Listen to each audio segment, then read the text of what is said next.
A warm welcome to everyone at Ultimate Meaning, the Theory of Samsara. Today, it's my great pleasure to introduce to you all Pema Khandro. Khandro La is a lineage holder of the Nyingma Dzogchen tradition and has been practicing the Dharma for a considerable amount of years. Welcome, Khandro La. Hello. Pleased to meet you. So good to be here, and hello, everyone. Thank you for having me. Yeah, it's our pleasure to have you. It's really, for most of the people on the channel, they like to hear these interviews. They'd like to hear things from other perspectives and other experiences. For the most part, I think we have pretty good followers. They're sincere practitioners. But like most of us in the West, there's limited opportunities. So, one thing that stood out to me immediately when I heard a bit about your backstory was that you came in contact with the Dharma, specifically Tibetan Buddhism, at a very young age. And I was very curious about this because it's quite rare in the West. So, can you just tell us a little bit about how that came to be? Yes. Yeah, I was very fortunate. My father was extremely compassionate and also philosophical. He went through a period of following Krishnamurti, and both my mother and father are Paraguayan. They're Guarani Indian.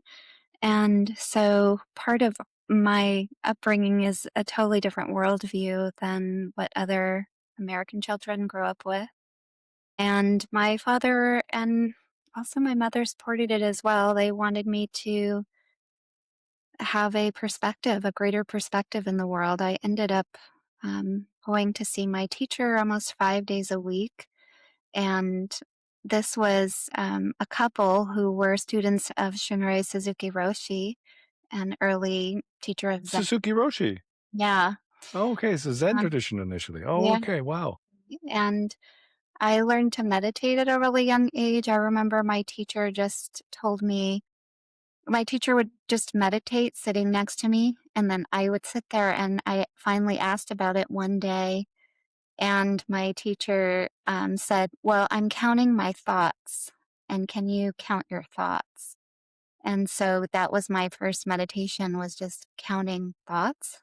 and, um, and actually, the teachers were really interesting people, and I just remember he would like often say really unusual things to me, like almost like a koan, and I was supposed to, respond in some profound way, but I was just like confused, and then it gave me anxiety about talking to him. But like one time I saw him, maybe 30 years later, and he had asked me to look at the clock, and he's like, what does it say? What time is it? And I remembered that as a girl, he would always ask me to look at the clock, those analog clocks, and I didn't know how to read it because we only had digital clocks. And then I would say, I don't know what it says. But then when I saw him as an adult, he did the same thing. What look at this. What time is it? And I said, "Oh, it's 5:15." And then he said, "Exactly like this. It was always there. You're seeing what was always there." And I realized, oh, this was his way of teaching me.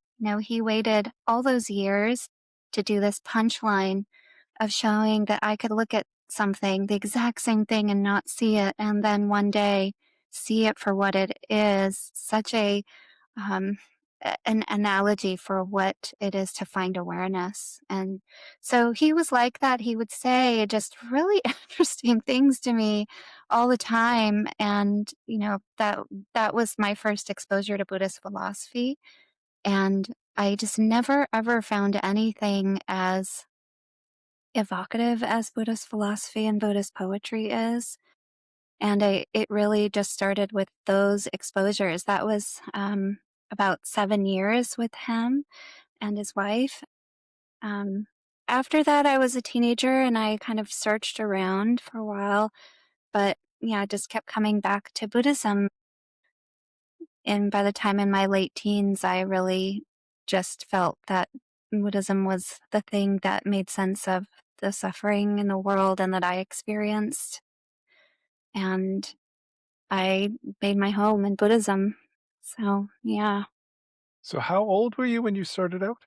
That was 5 from when I was about 5 years 5 old. years old until 12. But Pema, you've got a head start on us all.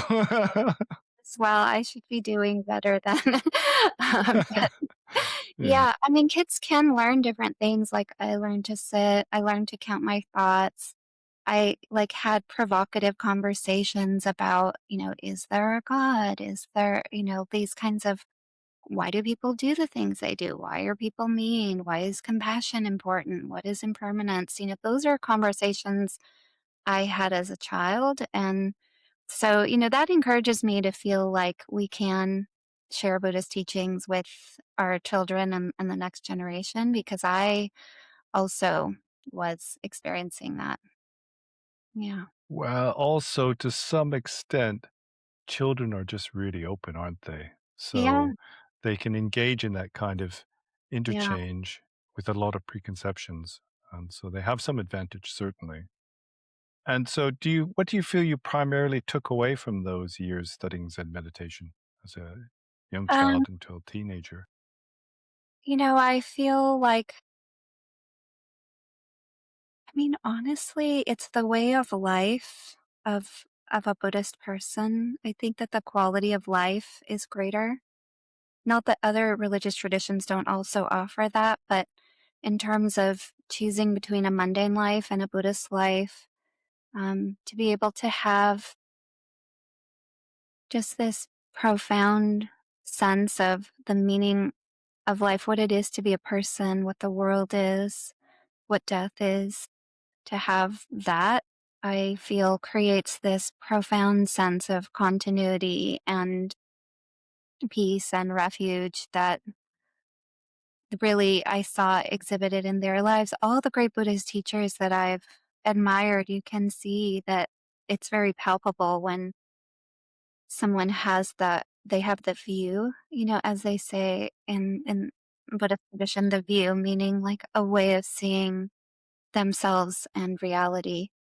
And for me, that's really magnetic. I always find like the friendships that we can explore the view and talk about reality and all of the situations where that's present are for me more satisfying. I like to go deep and think about matters of ultimate importance. And so I think that the lifestyle of having living in that bigger space, bigger than just, moods, emotions, reactions, dramas, but in a bigger space of questions of what ultimately matters. Yeah. And so there's quite a big difference, I mean, on the outside anyway, between Zen Buddhism and Vajrayana, especially in the Nyingma tradition, Vajrayana Tibetan Buddhism. And so how did you make that transition? Was it going from Zen to Tibetan Buddhism, or did you explore other religions and other spiritualities? I met my teacher, Ganten Rinpoche, and I remember the first teaching he gave was if he was giving a public lecture and he said, if you're practicing meditation, but you still have the 5 mental afflictions, you're doing it wrong. And that was like such a cool teaching, really looking at, am I practicing in a way that's transforming my mind state in ways that I can see? And if not, what can I do different? I loved that.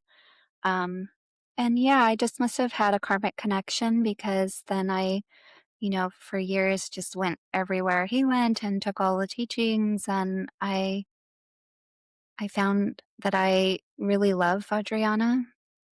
Yeah. I mean, the thing about How did you meet your Vajrayana is teacher? like Vajrayana and Zen are so different. So I think that that's a really good point. Like one, and actually a lot of longtime Zen practitioners end up coming, to my community, which I think is great. It's so cool. But they're so different. One is aesthetically very stark and simple and bare. Vajrayana, it's very loud in terms of aesthetics. It's so colorful. There's so much poetry. There's so much ritual. It's very complex in the contemplative curriculum. And yeah, those things for me are really magnetizing. I love the poetry and I love the ritual and all of the different ways of meditating and yeah, so it just kind of like enchanted me and it continues to enchant me.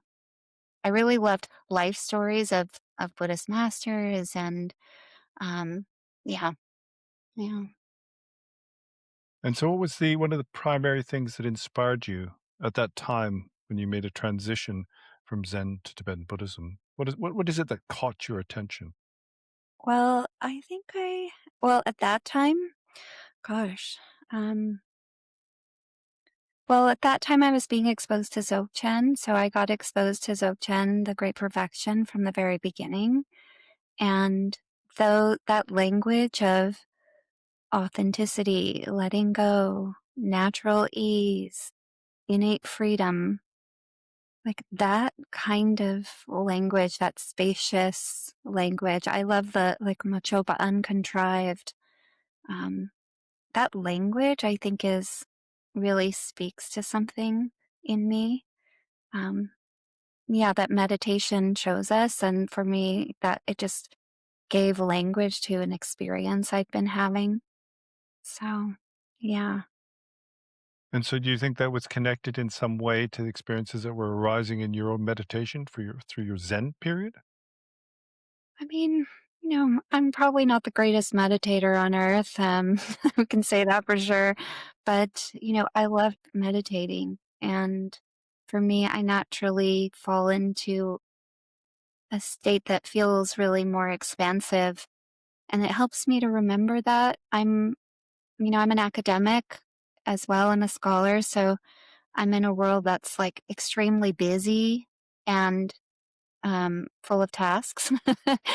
And then to come back continuously to the more expansive aspect of my being that meditation brings me, for me, it allows things to kind of feel like life is worth living, like things are, it's okay, all the problems, the challenges, like I can handle them because I have that spaciousness to come back to and rest in and recover in, and then I can re-enter the chaos. And actually, this last week, I haven't really had much time to practice. I was traveling, and I don't know. Um, I just feel like not disassociated, but like somehow more disconnected. Like I'm not as present. And I know that's what happens when I don't practice. So it's really important for me to always have that base of my own, like more spacious, expanded mind to come back and rest, recover in it, and then come back to the chaos. I like being in the chaos. It's wonderful. And I like being of service in that way, but I just can't only do that. Or what happens to me is what I'm feeling kind of this week of like just a little more spaced out, a little, like not 100% in the way that I would be if I had had time to practice while I was traveling. I Yeah. think this is a common affliction for teachers, basically, on the spiritual path. Yes. You develop some practice, and because of that, then people see qualities in you and they want you to teach them. And as soon as you start teaching, you get so busy you can't apply to your own practice whatsoever. Yeah. Yeah. I mean, I love practicing with my community. I feel like it just deepens my practice to do that and studying with them. It really helps me as well. And I learn so much from them and their lives and their practice. And sometimes like it does mean not having a lot of breaks and going through these periods. But, I try to even it out and I really believe in the mini vacation that, just a 10-minute total deep relaxation and mantra and then go back. I didn't do that last week and I'm feeling it. But, it is something that sometimes, I've had to have that be the only thing I did that day, especially at an academic conference or, some of these situations where you don't even have a break to get water. Yeah. Yeah, I heard in some of your earlier videos, you mentioned that you identified yourself as being a scholar, which is quite interesting because many people in the West disregard study within spirituality. They see it as being an unnecessary thing. Of course, in the Tibetan tradition, although many people think all we do is meditate, then there are some absolutely incredible scholars. So, what kind of study have you had the opportunity to do? What sort of texts, etc.? And what, obviously, in the Nyingma tradition, I assume. Yeah. Yes, definitely. Um, and that's okay. That's okay for people not to be into the intellectual study. I really love Longtempa, one of the great masters of the Nyingma Mm, tradition from the 14th century, and he says that you, like two wings of a bird, you need both study and practice. Otherwise, you work through all the obstacles through practice that you could have gotten through a lot of them through study. It's a way of clearing unnecessary obstacles. And so, personally, I love Buddhist philosophy. I'm very attracted to that. And it's totally okay that a lot of people might not be, right? There's more than one way to be a Buddhist. Not everyone's a contemplative virtuoso. I'm not. I do meditation because I need it. To save myself. But other people, are naturally, they want to do meditation all the time. It's very addictive and mm. how wonderful, those differences I think make Buddhism beautiful to have many different ways, many different life ways. But yeah, so for me, the study is really important. And at some point, I realized I wanted to see more histories that featured yoginis. So I practice in the yogini tradition of the Nyingmas, not celibate, not living in settled monasteries.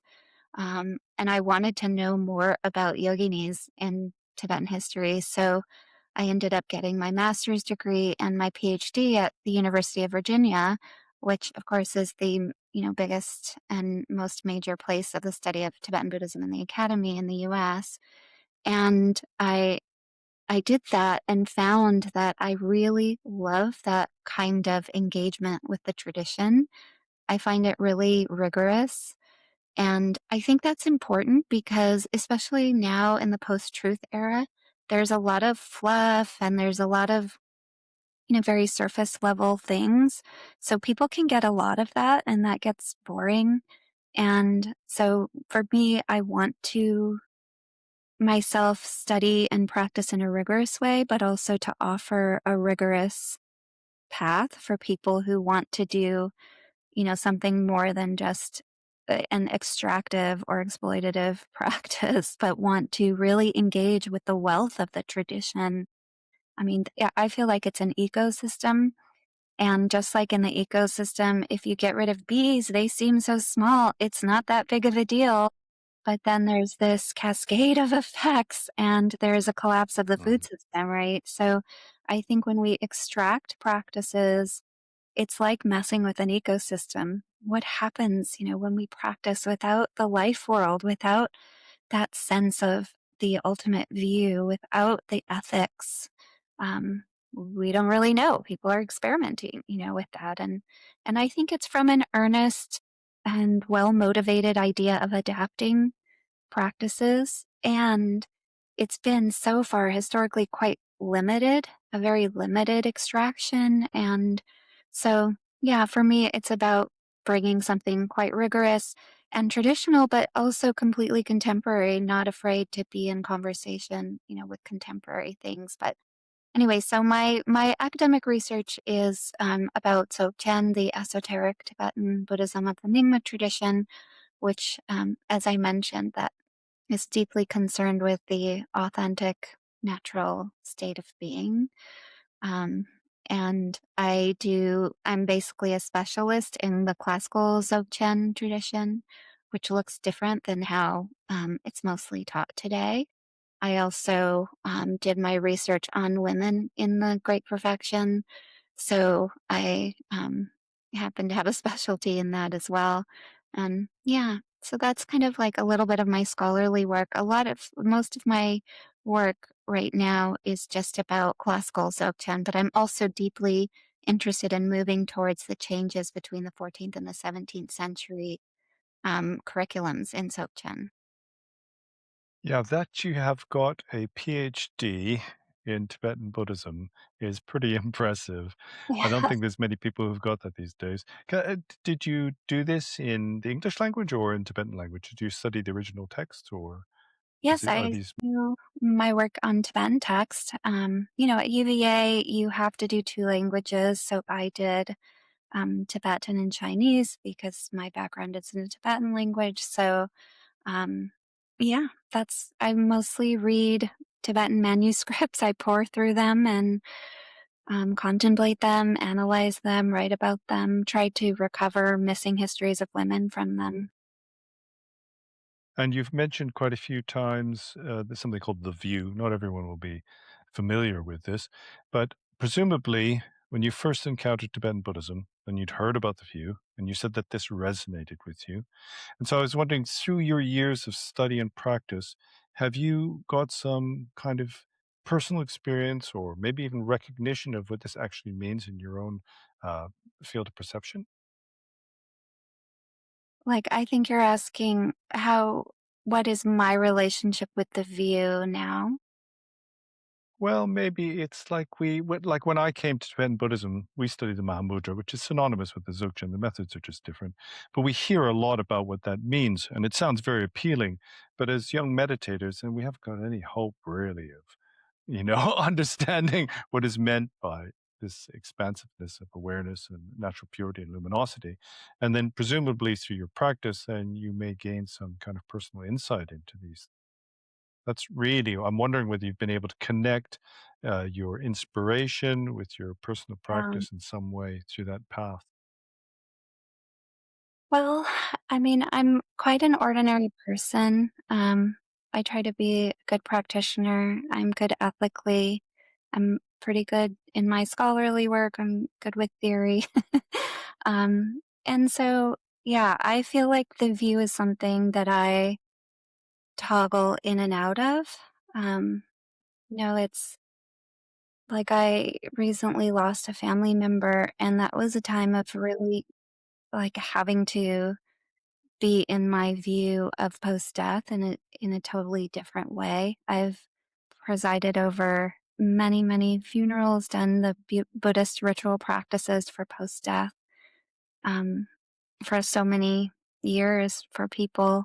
And then to lose my closest family member, it really, I really had to experience like what's the degree that I'm really established in the view in that. And um meaning, I mean, for me the view is about what is the person in their world, what is ultimate reality? And but more than that, like what happens to consciousness when we die and so forth. And um yeah, I find that like at times I will like toggle into a more nihilistic view. Um, at times, I'll toggle into a more monistic view. Sometimes I'm, falling into the traps of dualism. But there is this background for me, even just as an ordinary person, that I feel the view there, and that is, it makes me comforted and gives me refuge, and it allows me to tolerate impermanence and problems with resilience. Resilience meaning how much does it take to really knock you off of your seat? How much does it take to make you dysregulated? I think a big part of the resilience that I feel is because of my relationship to the view, even if I'm not realized or enlightened, but just that I have a relationship with the view. And that gives me a sense of relaxation about what I am, that it's okay how I am exactly as I am, and that there is something greater, there is something valuable and pure and good there, even even in the life of my foibles and mistakes. So I think it's there in relationship to the view. That's maybe how I would say it. I know there's teachers who like think that they're enlightened or say that they're enlightened. I'm not like that. I don't I see myself as a Buddhist practitioner, and even though I'm also a teacher and a Toku and a lineage holder, but I mean, quite practically, I'm practicing. I'm working on the view all the time and working with it, and I think that place of meeting the profound and meeting what is non-conceptual, it's the most intimate core of who I am, of a human life, and I'm just always approaching that. Mm.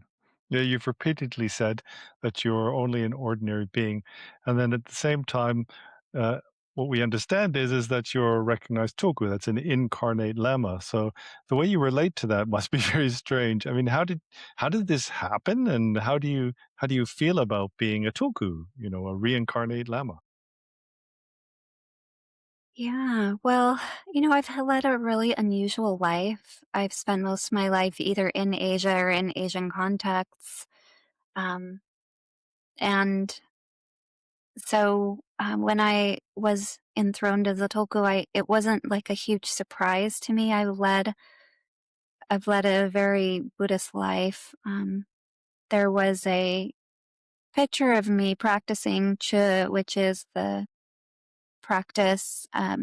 It's like a tantric psychology practice involving envisioning one's death and so forth. And Gyaldak Rinpoche saw the picture of me, and he recognized me as Pema Khandro, who had been the teacher of his father in Tibet. And then, yeah, came to visit me at my center. At that time, it was in Berkeley. And, we had many conversations. And then I ended up being enthroned as the reincarnation of Pema Khandro.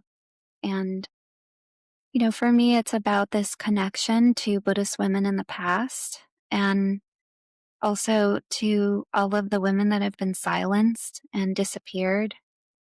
Pema Khandro disappeared. No one knows what happened to her. The same way in my family lineage, my grandmother also disappeared. And I just think of all of these women who disappeared or had no voice.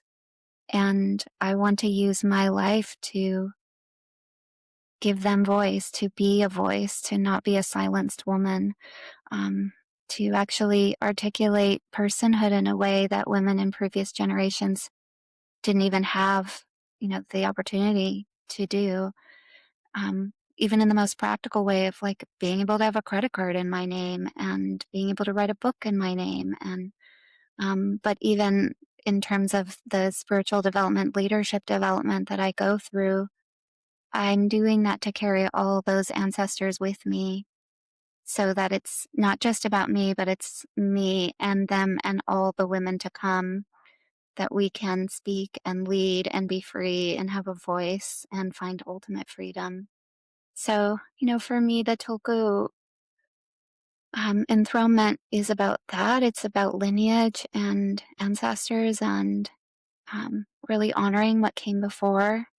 And it also really helped me to make sense of my life in a certain way. I was already teaching from a very young age, and I feel like it gave me permission to just like really develop as a person, because I felt like, okay, that's established. Like, this is my life, and now I can expand in other ways. So I found it like very empowering and liberating. And I remember once I was talking to Gelder Rinpoche, and I don't know, I was worried about something.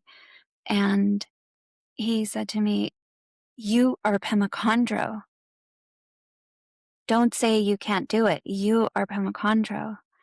And I really got there like, oh yeah, to inhabit the lineage is really to inhabit like a greater momentum than just myself, a greater sense of possibility than just what my small identity might be able to feel, and instead to inhabit something more epic and for the sake of all beings, and in my case, really for the sake of all women like me.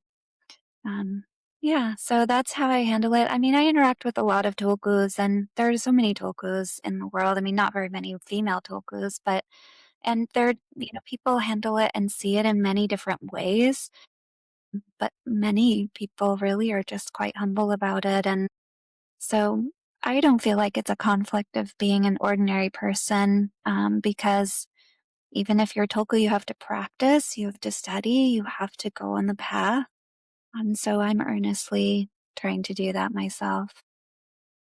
Yeah, really, everybody's a tuku, right? Like I'm a tuku of a plumber, basically. So but your story reminds me of the story of Green Torah when she was advised in a previous lifetime, "Oh, you should really pray to be reborn as a man because you'll have much better resources for your practice in the future." And she's like, "Nope, I'm going to be a girl for the rest of time."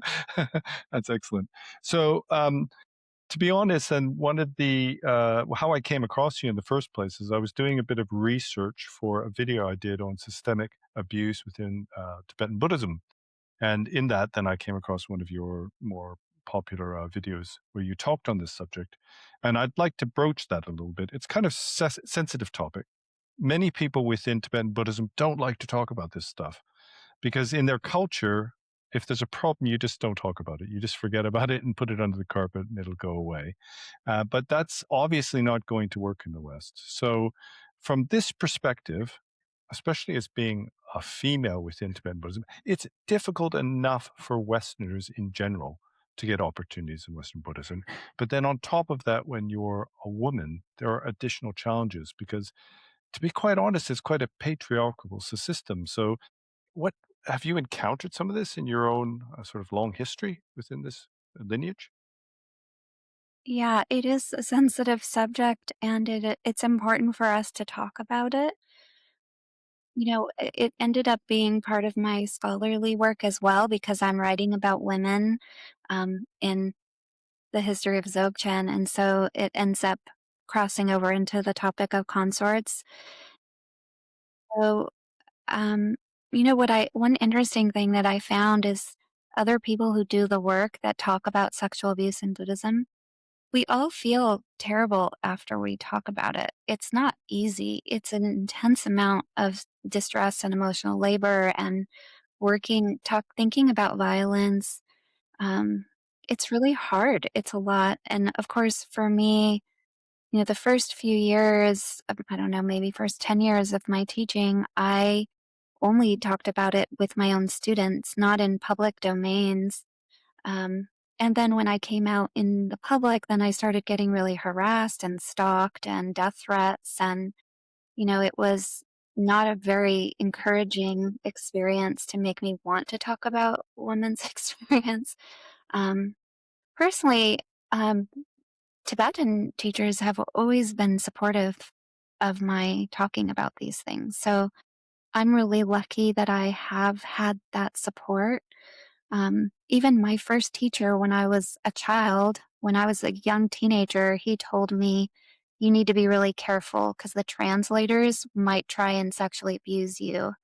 Um, and that's like really important to tell a young Buddhist woman to watch out. And so that was so good for me because I never had the idea that Buddhist communities are these utopias where you don't need discrimination and boundaries. I learned from the beginning from my own teacher. I have to be careful. I have to watch out. And um, so, yeah, but I think the most important thing that can do is just a name that it's happening. And I think that there's some shyness to talk about it because it is so painful. And when we talk about it, it also opens those wounds. So it means we're probably going to make mistakes and we don't have to be perfect about it. We just need to get the conversation going. I think, as we've seen in the last, but now it's almost 9 years since the first Buddhist Me Too revelations came out, like, for example, about Soto Rinpoche. Um, but I think that those conversations can be super painful, but very important. And in my community, I do a class every year. And every time there's a major scandal, I do a class with my personal students. We talk about it. we talk about what are the Buddhist responses because we don't see a lot of Buddhist responses, but I can see in classical Tibetan literature in Dzogchen, it says you should never abuse, hit, insult a woman. You should never speak harsh words to a woman. You should never do that to your consort. If you do that, you'll descend to the lowest hell. So we can see in Tibetan consort literature a deep awareness of the perils and situation of violence and that it needs to be absolutely avoided. But the problem, I think, are the misunderstandings between like old things that were tolerated versus contemporary awareness and legal realities of consent. Because in 13 states and District of Columbia, it is illegal to have a sexual relationship between a clergy and a congregant. And so, Really? yes, Oh, so law, interesting. Oh. the law recognizes these problems of what is consent.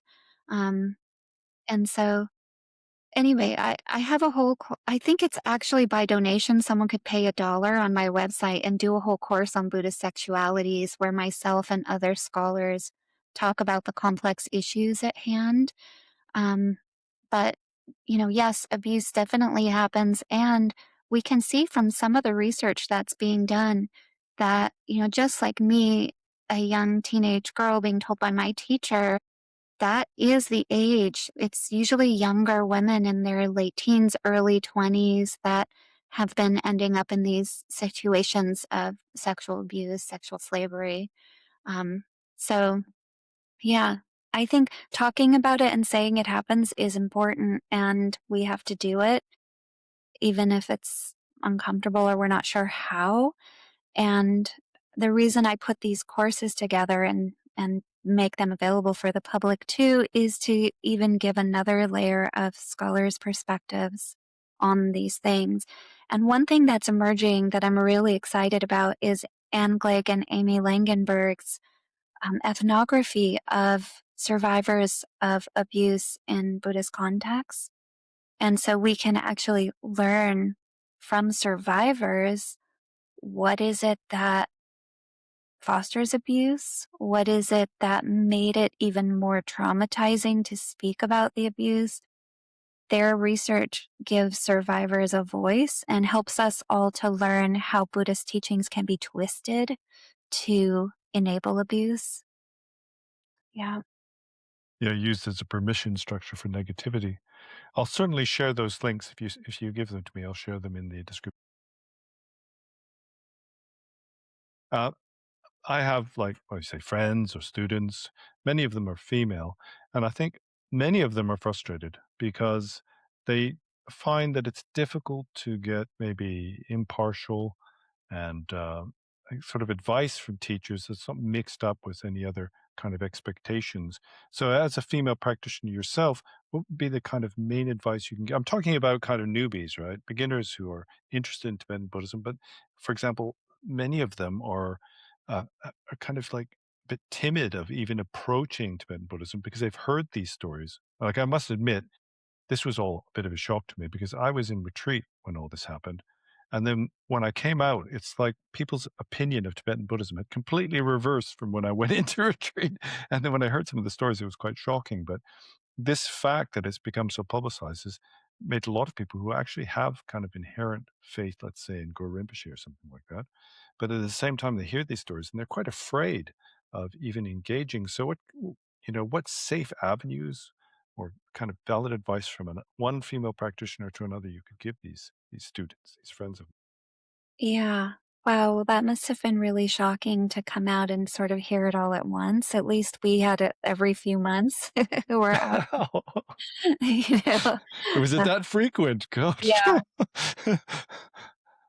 One of the first things I saw was this smear campaign against the Dalai Lama, and my jaw dropped. I couldn't believe it, how things had changed so much. He was seen as being like a bodhisattva saint before I went into retreat, and then Yeah. it happened just at that time, I think, when I came out. Yeah. Well, I think, one thing we have to be aware of is that abuse, sexual abuse is happening everywhere. It's on Mm. our neighborhood block.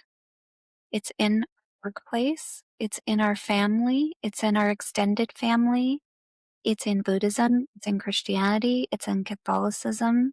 So there isn't a place where we're not going to need the knowledge and skillful behaviors to be able to protect ourselves and others in these situations. Um, and yet, even though it is like a global problem, it is helpful for us to understand how does it particularly function in a Buddhist context? What are the teachings, that are used to enable it? And of course, we've heard now, we see that survivors are told some of the same things, that they don't have peer view, that they're breaking vows.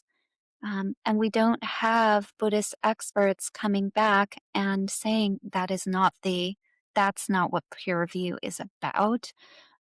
Peer review was never meant to be a practice to help you ignore sexual slavery or domestic violence. That's not what peer review is for, right? So I think we need to have awareness, and reading books like what's coming out with Anne Glegg and Amy Langenberg will be one way. And I've definitely had numerous people come to me and say they want to send their teenage daughters to me because they don't trust sending their daughters into another Vajrayana Sangha because of this news. And that's pretty discouraging, that it does look so grim. But there's also many, many teachers who do not abuse, who are not Mhm. um, having like ethical violations left and right like this. And so I think that it is possible to find teachers that we trust. I have found that, and I feel that it helped me to weather the storm each time I hear the news again of another teacher. Um, so I think in our like just general advice would be something else, but advice about this for women would be to be cautious and ask questions, especially of the senior students.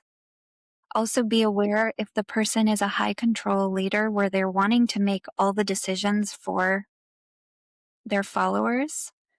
That has an appeal. Certain people like that more authoritarian structure, as we can see, right, even in society. But that's dangerous. And you should know that that's not Vajrayana. Not all Vajrayana Buddhists, Tibetan Buddhists are going to have that high control structure where they're deciding who you marry and where you go. Um, Who you marry? Oh, yeah, God. yeah, right? Sounds like Osho. Yeah, right? It sounds like a cult. So being Yeah. aware that, are you in a high control situation? Are people making decisions for themselves? Then you should know that's a dangerous situation. There is something appealing about that. There is, I mean, I don't have that appeal for me. I need my independence and autonomy. In Tibetan, we have this Ramwang, your own power. I need that. I respect that other people get something from communities like that, but you just have to know that's very dangerous. And if you're going to survive something like that, you should also establish an island outside that community of friendships or professional relationships, like with a therapist or a coach. So you have other resources should you ever have to question it, that there's some base of intellectual freedom. I think that. I think also that um, there's no sense that you can't say no. We have a lovely article by Sarah Jacoby, She Said No, that recently came out talking about Sarah Khandro, a pre-modern yogini who she was a consort of a major lama in the Dudum lineage, and she said no to advances all the time. I can see in my own works in Dzogchen, actually, Yeshit Sogyal was like, what's the problem, Padmasambhava, if I just go and have whatever partner I want? And we see that these consort relationships did have room for choices and that one can say no. And so I think, just these extreme, very extreme things that are positioned as authentic Buddhism are just one way of seeing the path and ethics, and there are many other ways. And so don't ever think that that's the only best way to be a Buddhist. It can be very conflicting to have devotion towards someone you think is enlightened and then to then see something that you can't reconcile ethically. And that cognitive dissonance is really important. That discomfort is a place to ask questions, to get therapy, to talk with your friends, talk with the senior students. Like that is something to pay attention to. Um, and and remember, there's many different types of teachers. There are some that you only see once a year or twice a year. They're not making every decision. So I think those things are important. I would invite any woman who is in a situation that seems um, questionable like this to just start reading. You can read about narcissism, read about abuse, watch YouTube videos about toxic relationships. Try and get more information than just from the teacher and community. It should be able to withstand that. I remember once I was at a Dharma teaching with Choka Rinpoche in Nepal when I was doing the translator training, and they people were asking questions, and Rinpoche said, "Bring your doubts. I'm trained as a Buddhist scholar.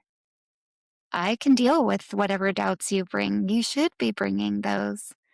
And I've always loved that. Like, of course, you should be able to ask, how does this relate to toxic masculinity? Or how does this relate to narcissism or abuse? Or all those questions. Buddhism is about understanding the nature of reality. We should be able to vigorously inspect and interrogate the path and the teachings. And if it's a place that you can't do that, then maybe you need another community. And I know that can be really hard. So just take baby steps and maybe just make a friend in another Buddhist community or just see a therapist, some step while you read and learn and educate yourself. Yeah, wonderful advice. So you said you were teaching from quite a young age. So this is why I think you must have built up your own kind of sangha or community over many years. For example, how long have you been, let's say, well, not a head of a lineage, been teaching as a principal figure within a tradition? You're asking me to reveal my age. I do No, I didn't say that. I I do have mean, how students. you've been like 10 years to develop a community? Actually, I have students who've been with me for 27 years. Wow. Yeah. So I mean, maybe I have one student who has been around coming and going for 29 years. And every time I see her at a program, I feel it's such a blessing, like, oh, it is a gift, from this younger younger part of my activities to be able to have still a relationship with this person. Yeah, so there's a lot of long-time students. We have a close-knit community, and there's lots of people who come and go. I also teach lots of students of other lamas because I help people get through Nungdro, the tantric preliminaries. And also since I The provide Longchen Dintik. yes, Longchen Ningtig. Yeah. Oh, excellent. Like I'm I'm about to going to send somebody your way then. She okay. wants to do Longchen Nindik. And I said, I imagine there's this Pema Khandro might be a good teacher for that. Yeah. The reason why I ask is because I assume you, having all those years of teaching people, then you probably have quite a lot of students. I was wondering, are you taking on new students? Do you have time to look after other students? Well, I don't really look after my students, but of course, relationships take care and but I do accept students. I have different ways that people study with me. One is they can just attend things, but then also have another core group, the Vajra Sangha, and those are people that I'm their lama and they're practicing in a long-term way, and we offer extra time for them. Uh, But I do like to hold the space for people who just come and go. There's not a lot of that in the world of Vajrayana, and I think people need that support. They need to come and, I'm doing a program called Yoginis about the history of women in Tibetan Buddhism. And someone can just come and take that and be happy and grow and be supported without making any commitment or doing anything else. Mhm. I feel Buddhism is a resource for people and I want to make it very, very available. Do many of your students choose the path of intense study? Um, I have a lot of intense study people um, Oh, wow. in Excellent. practice. I think they're magnetized to our community because, yeah, for whatever reason, I lots of people who've done a lot of practice, they've studied with really great lamas, they've done a ton of practice, but they want to continue and they're looking for a supportive community. They come, or people who've meditated for, a decade or two, they all come. So there's a lot of serious people, but some people like more philosophy, some people more practice, and, some And people you just, offer all of this to them. You offer the study path, you yeah, offer, like, the instructions on the tantric practices and the Ngondro. two wings of a bird, study and practice. Yeah. Yeah, Yeah. method and wisdom for sure. Yes, yeah. So I know we don't have very much time left, so, and I won't keep you for too long, but maybe in the future, if you've got time, we could arrange another conversation and perhaps talk a little bit more in depth about the actual meditation side or practice side in the Nyingma tradition anyway. Yes, So sure. now you've given kind of more specific advice, for example, women who need support within Vajrayana Buddhism. But I was wondering if you could just leave us with something for a general bit of advice for everyone, especially Westerners, whether they've been meditating for a long time or not, I'm not sure, but they're lacking opportunities and they're looking for ways to either enter the path or to kind of take their practice to another level. So if you got any kind of general advice for them, Oh, that's interesting. They're on the path, but they wanna take it to another level, or they're just or they're somebody who's looking and I mean, you look at on the internet, there's a Zen center here, there's a yeah, Diamond Way center here, there's like Nukadampas. What am I going to do? There's lots of people I speak to. okay. Well, I think for the new person who's just looking around, it's really good to look in lots of places. I think that's wonderful to a point, and then it becomes a waste of time at a certain point. So Mm. it is good to have multiple experiences of different teachings and practices. I encourage my own students to also take classes with other lamas, and it enriches us, I think, to hear the teachings from multiple voices. I know some lamas think that you should only study with that lama, and I respect that as well. There are different life ways, and that is the right way for who it's right for. But at that stage, I think even if one is going in lots of different places, the daily practice has to be the same or similar in order to accumulate momentum of practice. So that is super important. This 100,000 times recitation style isn't about the number, it's about time, spending a lot of time focusing so that the mind can settle. And so even if you don't have one teacher, you could just pretty quickly take one practice and do that for 3 months or 6 months before you set it aside so that you are training your mind to focus and settle and getting that attentional sovereignty. I think that's the big crisis of our time, besides lack of communities, is the inability to control our attention. And so just to get that attentional sovereignty, who cares whatever teachers that you're seeing, but at home each day, you're doing some same practice every day. So you learn to control your attention. And then when you do that, your mind will settle and open up a greater space for you. So that's number one. And then for someone who's already on the path, then I would totally encourage them to do Nongdro, the tantric preliminaries. We do it in our community in an 8-month cohort all together, and All it is, together. yeah, Really? Wow. What, yeah, on Zoom or something? on Zoom, yeah, Okay. Yeah. because it's super hard to do it by oneself. Um, But, like, I think that the Payal Center in New York does it in summer intensives. There's a way to not do it by oneself, but that's the Oh, tantric psychology. That builds up the architecture of your own robust sense of what you are, what the world is. It's really powerful work and, like, just so beautiful and evocative, and so, yeah, I tell people to do that. People do it over and over in our community because it's so beautiful. Um, yeah, but that's a more serious commitment than just whatever practice one might do, to get that attentional sovereignty. So, whichever stage one is at, I might give different advice. Yeah. wonderful words of wisdom. One more practical question, because Oh. many people ask this. If you're in America and you want to learn Tibetan because you think learning Tibetan is going to help me with my practice, how do you do it? It just seems impossible. Well, there's the person in Montana that teaches Tibetan language. I think that would be a good place to start, because I think they teach the alphabet and then maybe read short texts that he's translated. David Curtis, I think is his name. So that's a good place. Um, and then, so learning Tibetan language is wonderful and it takes time commitment. It just like I haven't spoken Chinese now in maybe 3 years, so I'm sure I've like lost 90% of it. Every once in a while I hear people speaking and then I'm so happy when I can understand, but it is a daily maintenance thing. And so, it has to be something you're willing to do every day, use it or lose it.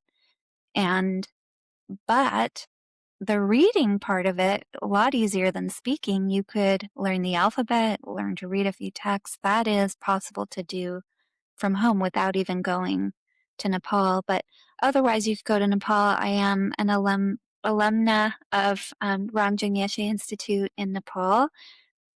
Yeah. Yeah. So you can study there over summers, and they have online courses. So it is possible to learn, but just know you need to do it every day for as long as you want to keep the skills going.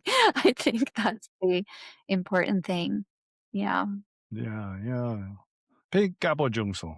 Big Gabo Jungso. Tushije. So thank you very much for sharing with us your time and your wisdom. And I hope in the future then you'll be able to return to the channel and maybe we can talk a little bit about the nitty gritty of meditation at that time. Yeah. So until next time. Well, thank you so much for having me and everyone for taking the time to listen. And it's so cool when a channel like this includes female practitioners, women teachers. It just helps to show the wonderful variety of a Buddhist life. And I appreciate you so much for your good listening skills, your interesting questions, and all of these interviews. It's a really lovely way to see, because Buddhism in texts and stories is one thing, but the lived Buddhism is its own thing, and it's lovely to be able to see that manifesting on display through your work. So thank you very much. And next Yeah, time, it's great if we can add to the mix and show people a little bit of the richness of the tradition, not just this kind of yeah, closeted view of what it's all about. Yeah, wonderful. yes. Next time you interview me, we'll have part of it being about your transition of giving back your vows and what that. Oh, difficult topic. Yeah. Uh, yeah, wonderful. Thank you so much, Okay, and thanks. until next time.